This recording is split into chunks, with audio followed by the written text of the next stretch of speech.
Wonderful. Well, greetings, everyone. As today we get to hear from Marc Emanuel. So thank you, Marc, for taking time out of your busy schedule to connect with us.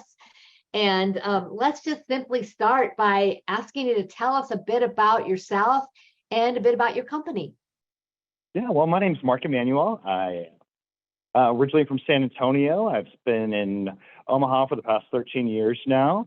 The company that I'm working for right now is the Dundee Deli. It's 5007 Underwood Avenue. It's a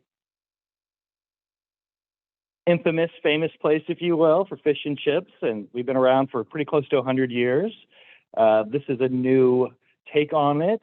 We're elevating the experience a little bit, but of course, we still have our super delicious fish and chips and some other really fun favorites, and it's just a really good time. Beautiful, beautiful. So you've been around for quite a while, and the Dundee name in the Omaha metro area is certainly known. So there's probably a branding strategy that you're using there, yes? Definitely. We're doing a little rebranding, a little work with the Pine Room, which is our whiskey side. We've kind of split the two of them, so it's a little bit more of a upscale area for the whiskey, and then just the fun fish and chips and other great fare on the other side as well. Well, people love to gather when there's food, right? So it's probably a fun gathering place for folks. I'm just curious, as you're thinking about now planning your growth, and I heard you reference the whiskey side of it. What seems to be the intention around the kind of client or customer that you're attracting these days? We're really love the neighborhood. We're right in the heart of Dundee and love all of our Dundee neighbors. And, just the 35 to 45 age is probably like our target demographic. We're looking for families, of course, and kids are so much fun and great and liven the place up. And more so on the fish and chips, the restaurant side, not so much on the whiskey side, of course, but. Sure. Love it. How long have you been in your role? I've been in my role for just about 4 months now. Okay. So you're new to your leadership role there. I'm curious about the areas of focus or growth that you're interested in right now, or what you've experienced here recently that you'd like to share with us. Well, right now we're really focusing in on our happy hour. We're closed Mondays and Tuesdays, but we offer a happy hour the other 5 days of the week. So 3 to 6, we've got some really fun specials, things on the menu that you can't get any other time. Of course, some drink discounts, and just trying to get out to the community. We're reaching out to some schools as they're coming back into session, trying to get some teachers, some nurses, things of that nature. Just trying to fill in that little gap there. The 3 to 5 is kind of a slow time for us, since we're trying to fill that out a little bit. Got it. What attracted you to this kind of work, if you've been in it just 4 months into it? I'm just curious. Well, I came up with Starbucks. I worked with them for about 18 years. And then after the pandemic, I actually came and got a job in the whiskey side of the Pine Room. And so I bartended on the whiskey side for about 6 months.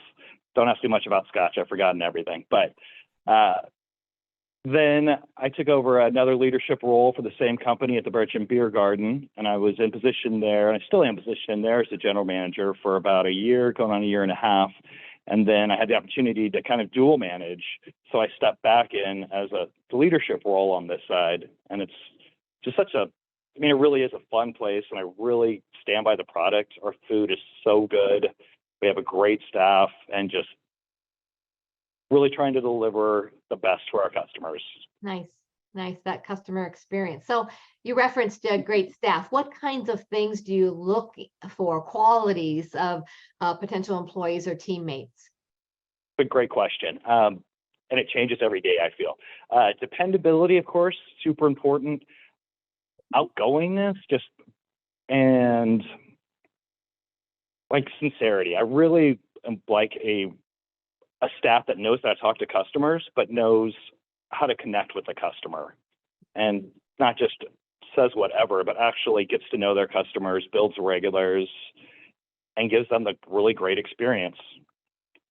Nice, nice. What do you think that you do uniquely to foster a positive, fun work environment for people? Well, I'm a little bit ridiculous, believe it or not.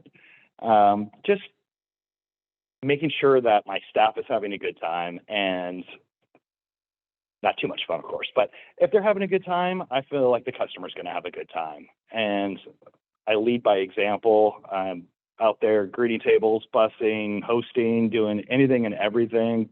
Anything I can do to make their job a little bit easier so they can spend a little bit more time focusing on the customer and really, like I said, just like delivering the experience that we want to deliver, which is great food and great customer service.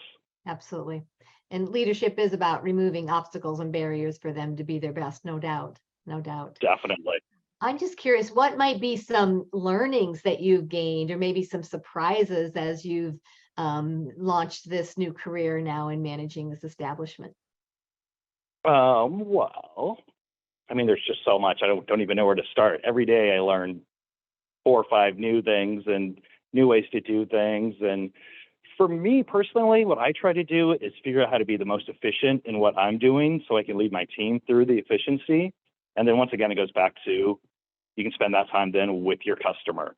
So anything that I can do to make my job easier, my team's job easier, is always a win. Absolutely. Make it easy. That is a key. You know, sometimes we complicate business more than it needs to be. Do we? And, yeah, right. And really that experience that they have is the marketing. That is the story you want folks to be out there telling, and that we want it to be a good thing. Exactly. I get more word of mouth is by far the best way. It's my favorite way to do marketing, is just people telling other people what a great time they had and bringing them in. And we're pushing private events now too. And I feel like that's always a great way. I've had lots of success in my other jobs with that, where you bring in a group of 100 people, they have a great time. And then next thing you know, they're coming back and they're telling people, and not even for events necessarily, but just the day to day. Beautiful. Beautiful. I'm curious, with the demands of your leadership role there, how do you integrate your personal life and the demands of running a business? Any insight there for us? God, I wish. That is probably one of my biggest struggles, is finding that balance. And it's just figuring out tricks that I can do that efficiency. The less or the easier I can make my job, the less time that it takes. Anything I can do to shave off even a couple minutes here on like an order or something. So doing a lot of front end work, setting up ordering systems and things like that. So that way, hopefully, it'll pay dividends in the future. And so instead of taking an hour to do an order and inventory and things like that, I can have knocked out in 20 or 30 minutes. Nice. You referenced that you are always learning something new every day. If you were to start, let's say 4 months back, and you're to start this again, what might be some key learnings, insights that you've bumped into? Oh, I mean, as always, it's about staffing, building the right team, really finding that right candidate and asking the right questions, making sure they are trained right and they know what my expectations are and the expectations of the company are for them. And it just makes everyone's life easier if they know what their expectations are and they know that they can achieve them and how to achieve them. I think that's monumental. Yeah, both. I like both of those words. Yeah, it is true. Clarifying expectations and managing expectations, and then they'll know what actions to take to get the results that you want. And when you aren't getting the results that you want, when we usually self-reflect as leaders, as managers, we can see that there's probably an opportunity for us to get more clear in either our training or our expectations. Yep, constant improvement. The job is never done. You're always making it better and more enjoyable for everyone. Absolutely. Better experience all around. I'm curious if you had advice for your younger self, and you can decide what your younger self is. What would be some personal and or professional advice that you might give yourself? That is a really great question.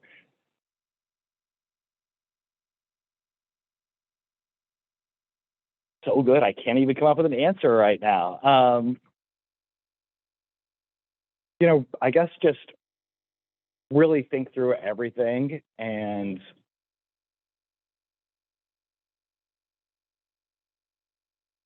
glad this isn't live. It's all Making good. sure.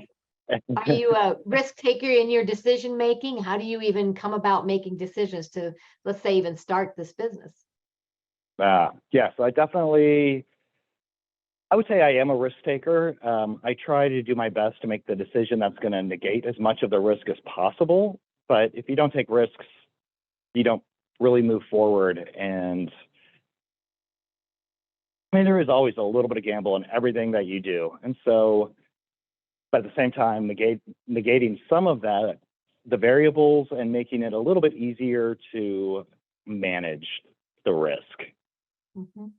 Mm-hmm.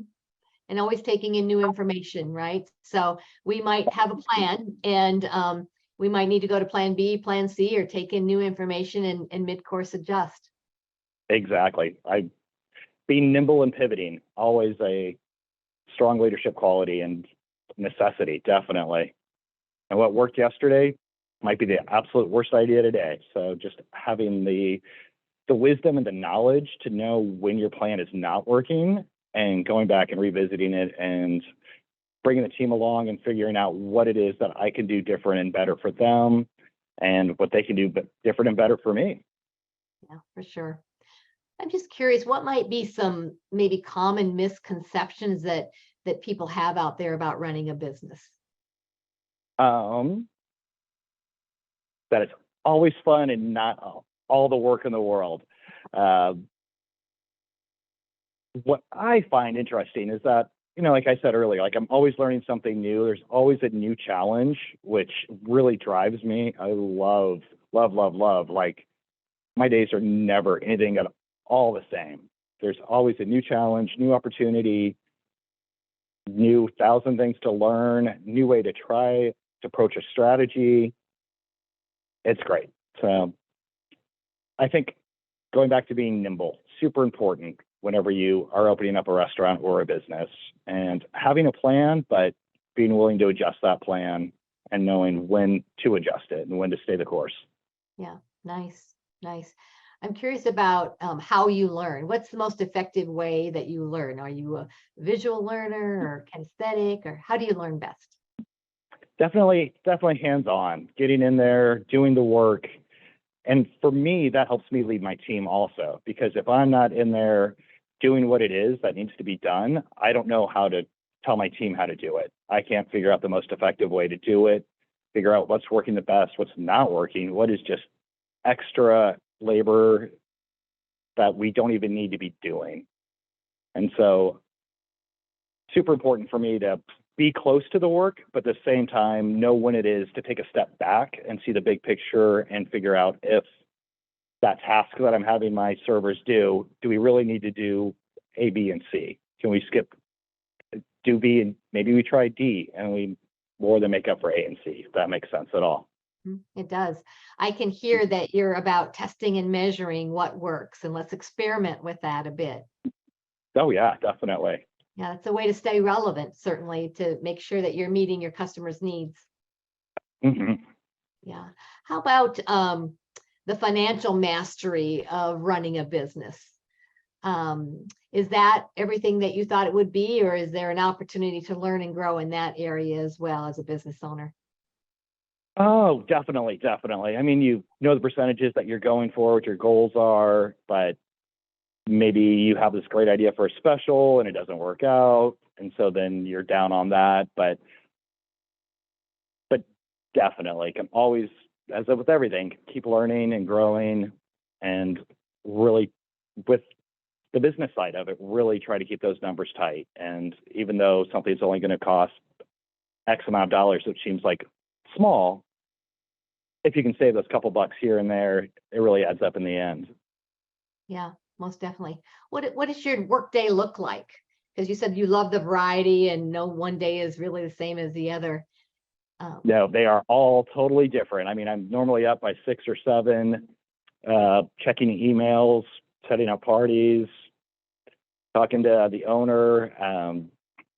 He's very hands-on, which I really, really appreciate. Wonderful mentor. And then, 10 or 11, I'll head into the shop and hang out for lunch, make sure we've got all the prep going and everything, and stick around for dinner service. Sometimes I even slip out a little bit, a couple hours in there, but most of the time I just hang out and get some other paperwork done, and then 8 or 9 o'clock, head on home. Nice, nice. You mentioned that you've got a mentor in your business owner. Are there other people in your life that have been mentors, and maybe what areas are you playing that forward? Well, one of my peers at Starbucks was a super large mentor, Carrie, and I've taken so much that she's taught me, and I continue to use all of that. Then Andrew from the Pine Room side, he was the old general manager of the entire restaurant. Learned so much from him about running a bar, which I'd been new to. I'd never even really worked in a bar before 2 years ago. So how to work with those cost of goods and what percentages you need, and I mean, just how to even mix drinks, honestly. Mm-hmm. So he's been very, very helpful, and yeah. Nice. If you're to look 5 years in the future, what does that path look like for you, Marc? What do you think that's going to be? Oh, I would love to be in a almost district manager kind of role, a couple more restaurants underneath my direct oversight, and just continuing to grow this business and new concepts, and really making Omaha, elevating the food experience just citywide. Is Omaha a growing area in the region that you're in? Say that again? I said, is Omaha growing in the region, in the market that you're in? It definitely is, yes. The Dundee is kind of finishing it's kind of like growing up, and it's becoming more family focused, which I really, really appreciate. And yeah, it's great. Nice, nice. What else would be important for our listeners to learn about you running a business, or even just the services that you provide? I think it's super important to realize going in that you have to be dedicated to it, and you've got to find the right staff. You've got to lead by, at least for me, it works best to lead by example. I do realize there are other management styles, and some of them work better in different situations, and being super nimble. Yeah, that is something that we discovered over the last few years, isn't it? When we can't always control the things that happen in life, though we can always choose how we're going to respond. Exactly. And so if I were a member of your team, what would be the way that you would coach me and encourage me, and maybe validate me for my personal growth? Well, I would, obviously dependent on your role, but I would let you know what you were doing right, if there's anything that you could work on. And I mean, just positive and continuous feedback. Not always positive, but continuous feedback. It's with anything. If you don't know your expectations, if you don't have any feedback, you don't know if you're doing a good job or not. And so you're going to, even if you're trying to do the best job and you don't know what the goal is, you're not going to reach the goal. So constant communication, I find, works really well. Sometimes my employees think I communicate too much, but I don't think it's possible. Like, there's a time and a place for communication, but as long as it is constructive and positive, I think there's no negative to it. Yeah. It's both learning how to give and receive, right? That constructive Most definitely. feedback, for sure. Uh-huh. And Yeah. I definitely get some constructive criticism from my staff too, which I always appreciate. But. Yeah, absolutely. Because, if we have that exchange relationship, that trusting relationship, that's where that I call it that emotional investment in the team to become even better happens, when that trust is there. Yeah. Beautiful. Mm-hmm. Beautiful. Yeah, and definitely team building is humongous also. Yeah. Investing in people is always a great investment. That's what I like to say as a growth strategy, because, when leaders get better, everyone wins, including your team and the customers True. that you, for sure. Well, this has been a real delight, Marc, to hear from you, to learn a bit about you, and definitely need to come down and try the fish and chips and maybe go over to the Pine Room. Yeah, you definitely do. We're looking forward to it. It's great chatting with you. Beautiful. Thank you so much for your time. Thank you. I'll talk to you soon.